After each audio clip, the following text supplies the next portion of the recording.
Nahum, chapter 1. The burden of Nineveh. The book of the vision of Nahum the Elkoshite. God is jealous, and the Lord revengeth. The Lord revengeth and is furious. The Lord will take vengeance on his adversaries, and he reserveth wrath for his enemies. The Lord is slow to anger and great in power, and will not at all acquit the wicked. The Lord hath his way in the whirlwind and in the storm, and the clouds are the dust of his feet. He rebuketh the sea, and maketh it dry, and drieth up all the rivers. Bashan languisheth, and Carmel, and the flower of Lebanon languisheth. The mountains quake at him, and the hills melt, and the earth is burned at his presence, yea, the world and all that dwell therein. Who can stand before his indignation? And who can abide in the fierceness of his anger?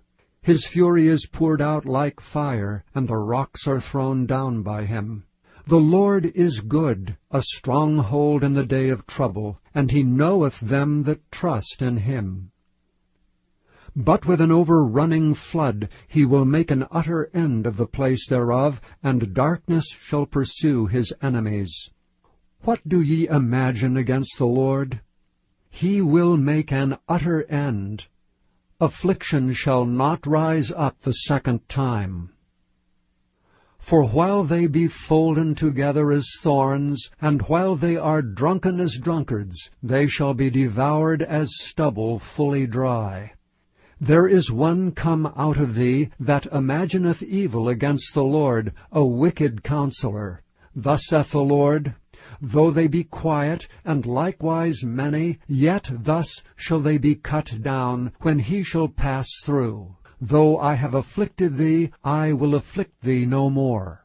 For now will I break his yoke from off thee, and will burst thy bonds in sunder.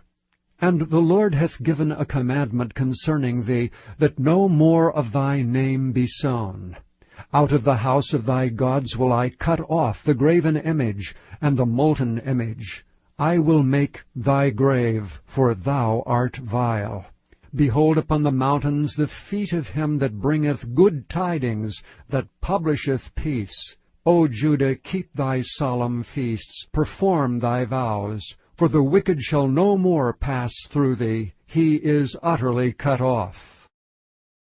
Chapter 2. He that dasheth in pieces is come up before thy face. Keep the munition, watch the way, make thy loins strong, fortify thy power mightily. For the Lord hath turned away the excellency of Jacob, as the excellency of Israel. For the emptiers have emptied them out, and marred their vine branches. The shield of his mighty men is made red, the valiant men are in scarlet. The chariots shall be with flaming torches in the day of his preparation, and the fir trees shall be terribly shaken. The chariots shall rage in the streets. They shall justle one against another in the broad ways. They shall seem like torches. They shall run like the lightnings. He shall recount his worthies. They shall stumble in their walk. They shall make haste to the wall thereof, and the defense shall be prepared. The gates of the rivers shall be opened, and the palace shall be dissolved. And Huzzab shall be led away captive, she shall be brought up, and her maids shall lead her as with the voice of doves tabering upon their breasts. But Nineveh is of old like a pool of water, yet they shall flee away. Stand, stand, shall they cry, but none shall look back. Take ye the spoil of silver, take the spoil of gold, for there is none end of the store and glory out of all the pleasant furniture. She is empty and void and waste, and the heart melteth, and the knees smite together, and much pain is in all loins, and the faces of them all gather blackness. Where is the dwelling of the lions, and the feeding place of the young lions, where the lion, even the old lion, walketh, and the lion's whelp, and none made them afraid? The lion did tear in pieces enough for his whelps, and strangled for his lionesses. and filled his holes with prey, and his dens with raven. Behold, I am against thee, saith the Lord of hosts, and I will burn her chariots in the smoke, and the sword shall devour thy young lions, and I will cut off thy prey from the earth, and the voice of thy messengers shall no more be heard. Chapter 3. Woe to the bloody city! It is all full of lies and robbery. The prey departeth not. The noise of a whip, and the noise of the rattling of the wheels, and of the prancing horses, and of the jumping chariots. The horseman lifteth up both the bright sword and the glittering spear, and there is a multitude of slain, and a great number of carcasses, and there is none end of their corpses. They stumble upon their corpses. Because of the multitude of the whoredoms of the well-favored harlot, the mistress of witchcrafts, that selleth nations through her whoredoms, and families through her witchcrafts. Behold, I am against thee, saith the Lord of hosts, and I will discover thy skirts upon thy face, and I will show the nations thy nakedness, and the kingdoms thy shame. I will cast abominable filth upon thee, and make thee vile, and will set thee as a gazing-stock. And it shall come to pass, that all they that look upon thee shall flee from thee, and say, Nineveh is laid waste. Who will bemourn her? Whence shall I seek comforters for thee?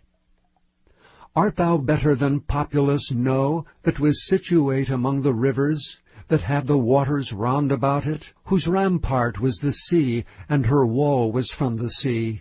Ethiopia and Egypt were her strength, and it was infinite. Put and Lubim were thy helpers. Yet was she carried away, she went into captivity. Her young children also were dashed in pieces at the top of all the streets. And they cast lots for her honorable men, and all her great men were bound in chains. Thou also shalt be drunken, thou shalt be hid, thou also shalt seek strength because of the enemy. All thy strongholds shall be like fig trees with the first ripe figs. If they be shaken, they shall even fall into the mouth of the eater. Behold, thy people in the midst of thee are women. The gates of thy land shall be set wide open unto thine enemies. The fire shall devour thy bars. Draw thee waters for the siege. Fortify thy strongholds. Go into clay and tread the mortar. Make strong the brick kiln. There shall the fire devour thee. The sword shall cut thee off. It shall eat thee up like the cankerworm. Make thyself many as the cankerworm. Make thyself many as the locusts. Thou hast multiplied thy merchants above the stars of heaven. The cankerworm spoileth and flieth away. Thy crowned are as the locusts, and thy captains as the great grasshoppers, which camp in the hedges in the cold day, but when the sun ariseth, they flee away, and their place is not known where they are. Thy shepherds slumber, O king of Assyria. Thy nobles shall dwell in the dust. Thy people is scattered upon the mountains, and no man gathereth them. There is no healing of thy bruise. Thy wound is grievous. All that hear the bruit of thee shall clap their hands over thee. For upon whom hath not thy wickedness passed continually?